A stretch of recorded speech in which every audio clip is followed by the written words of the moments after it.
Is 200 ICP good enough for me? Now, I can't speak on anyone's behalf, but I don't see why that's a bad amount whatsoever, even though this isn't financial advice.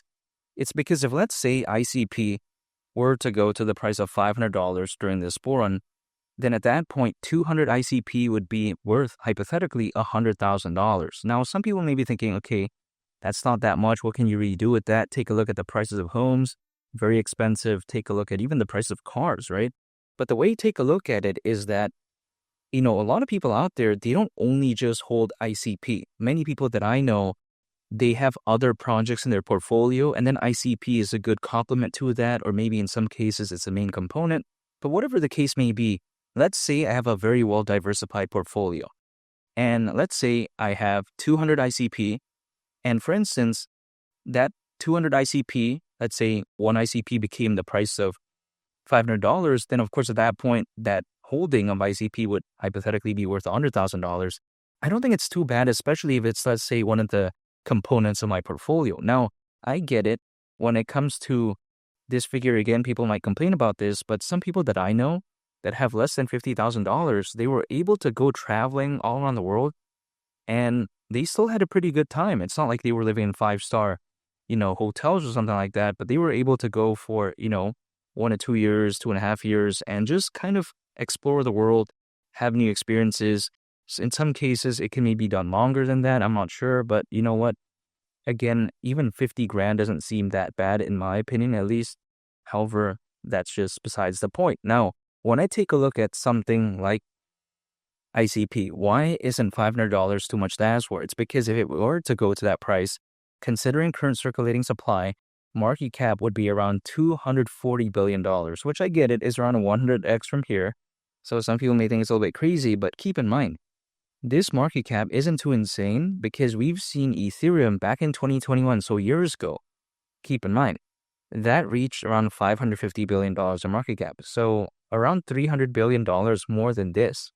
I don't think it's too much to ask for. Now, again, granted, some people may think that, oh yeah, Ethereum's too good. But before I get into why I think that the internet computer is way better than Ethereum, I feel like this bull run, at least the upcoming peak of it, because I don't think it's over yet. I think there's a pullback, but I don't think it's over yet. But even besides that, during the peak of the 2021 bull run, there was roughly around 300 million crypto owners. Now, according to Crypto.com research, there's over 600 million, which is allegedly more than ever before in history. So with that amount of crypto owners, could you just imagine how much more fantastic this bull run could at least theoretically be when compared to 2021? So I don't think, again, that figure is too much to ask for when it comes to ICP. And also, I think the bull run is far from over. Now, we have to take a look at also the internet computer is just much more dynamic, in my opinion, when compared to something like Ethereum. Ethereum has sky-high gas fees and is arguably not even scalable.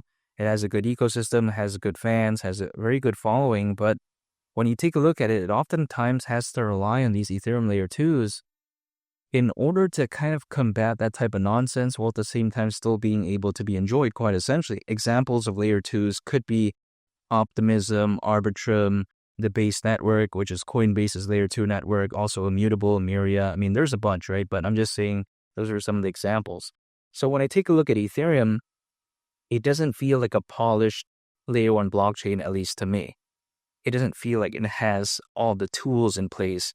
Well, it did launch years ago, but I'm just saying something like the internet computer just feels a lot more dynamic, at least for this time, because I just feel like, again, it's more suited for what people usually look for. Keep in mind, the average cost per instruction on the internet computer is over 40 million times less expensive than Ethereum.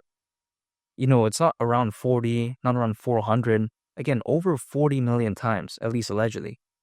This is how impressive it is. Not to mention, for $1 worth of smart contract data on the internet computer, it's been reported that you can get around, or should I say over 200 million bytes. While on the flip side, when you take a look at Ethereum, you can get only around 40 bytes, which, again, some people may think it's impressive, but really, the internet computer is like an iPhone.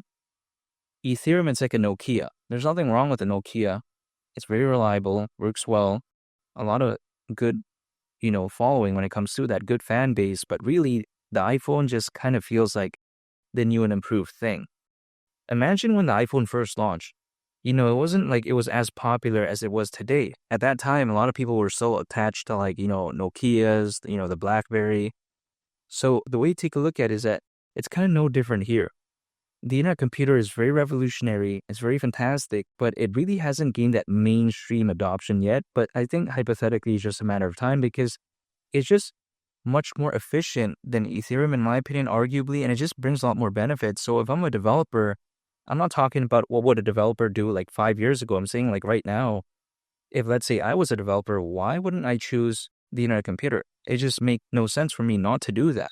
Not to mention, the internet computer is focused on something called decentralized AI, which is very amazing because we all know that the more decentralized something is, the less susceptible it is to potential hacks or breaches. So that's a good thing. Not to mention, we take a look at AI, the market size of it is predicted to reach nearly $2 trillion by 2030, according to Granby Research. I get it, these AI projects, they're not doing the best as of right now, along with a bunch of other altcoins and also Bitcoin, really. But even still, despite that, the way you take a look at it is that better days are ahead, and I think the hype is going to come back in again. And even though the internet computer isn't really known for being focused on AI, again, it does have an aspect of it, which is why I do like it. Now, not to mention as well, the internet computer can allegedly connect Web 2 and Web 3 without oracles. Now, why is this a big deal? It's because traditionally, there kind of needs to be an oracle in this case, because let me explain a very famous project. Like, let's say, for instance, we take a look at Chainlink. That's very well known for its decentralized oracle network. Now, an oracle in that case is basically a data feed that brings data from off the chain, aka off-chain data, and brings that data over into the blockchain.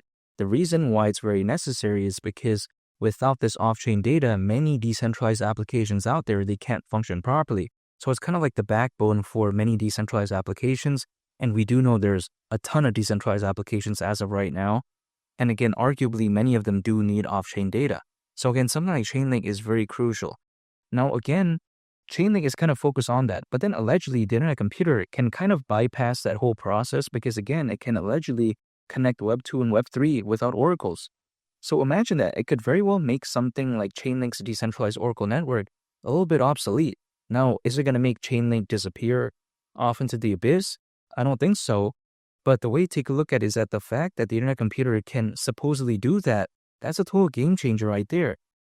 It's kind of like an all-in-one package, in my opinion, when it comes to the internet computer. It's a much better version of Ethereum. So it has that box tick.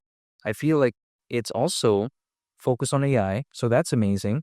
Not to mention, it can kind of bypass a process that a project is entirely focused on. Like, for instance, again, the internet computer can connect Web 2 and Web 3 without oracles. It's kind of like a 3-in-1 thing.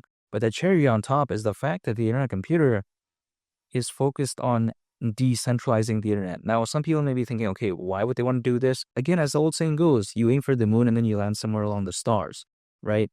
There's nothing wrong with having big ambitions, at least in this case, in my opinion. And just in generally speaking, I just don't see what's wrong with trying to achieve amazing things. So this is just the way to take a look at it. So when I take, again, a look at something like this, the internet computer, it's really a no-brainer for me. And usually altcoins, as a worst case scenario, they typically peak around 18 months after a Bitcoin halving event. And the last Bitcoin halving event happened in April of last year. So that would actually mean around October this year, at least based off history. It's not a surefire date, but you know what? I'm going to pay attention to it nonetheless. And I'm still accumulating ICP holding and just waiting. Whenever ICP decides to wake up, I think I'll hypothetically be prepared for that because I'm not selling and I'm still holding. And again, $500 for ICP wouldn't surprise me whatsoever during this bull run. And 200 ICP, I don't see why that's a bad amount, at least for me. And make sure to subscribe if you gained value from this video. Greatly appreciated. It's Malik the Captain, and I'll catch you all on the next one. I'm out. Peace. Bye.